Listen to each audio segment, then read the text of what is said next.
विचार करा, जर मंत्र टाकलेल्या किंवा फुंकर मारलेल्या दोऱ्यात काही शक्ती असती तर मोठे गुन्हेगार, राजकारणी, अधिकारी आणि उद्योगपती यांच्या अंगावर शेकडो दोरे बांधलेले असते. वाईट नजर, जादूटोणा, जिन्न, भूत, सय्यद, चुडेल, पीर इत्यादी या केवळ मानसिक भ्रम आहेत. आज प्रत्येक शहरात हजारो सीसीटीव्ही कॅमेरे आहेत. जर असे काही अस्तित्वात असते तर ते त्यात दिसले असते. तुमच्या गळ्यात किंवा हातातही ताईत, निळा, लाल किंवा काळा दोरा बांधलेला आहे का? तुम्हीही वाईट नजर, बाधा, शारीरिक आजार, पैशांची कमतरता, भूतप्रेत किंवा कोणाला वश करण्यासाठी हे घालता का? मी एका मौलवीला पाहिलं आहे जो मधुमेहासाठी गळ्यात बांधायचा दोरा देत होता. अनेक सुशिक्षित लोकही तो घेऊन येत आणि त्याने मधुमेह बरा होईल असं मानत होते. गळ्यात ताईत बांधल्याने काही फायदा होतो का?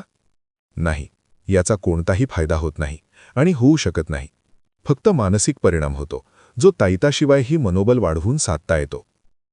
मी अनेक वेळा मौलवी आणि पुजाऱ्यांचे ताईत उघडून पाहिले आहेत. त्यात फक्त काही रेघोट्या, अस्पष्ट शब्द आणि आकडे असतात. मी आयुष्यात अनेक वेळा भूत शोधण्यासाठी स्मशान आणि कब्रस्तानात गेलो आहे, पण मला कधी काही दिसलं नाही. ते रात्री बाहेर येतात म्हणून दिसले नाहीत असं म्हणणं मूर्खपणाचं आहे. भूतांशी संबंधित सांगितलेल्या अनेक घटनांची चौकशी केली असता त्यामागे मानसिक आजार असलेले किंवा स्वार्थी लोकच आढळले.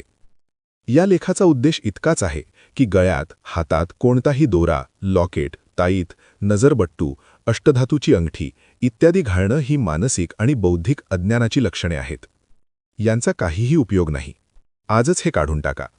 आपल्या आर्थिक क्षमतेनुसार फक्त सोने-चांदीचे दागिने वापरा, मात्र लहान मुलांना तेही घालू नका.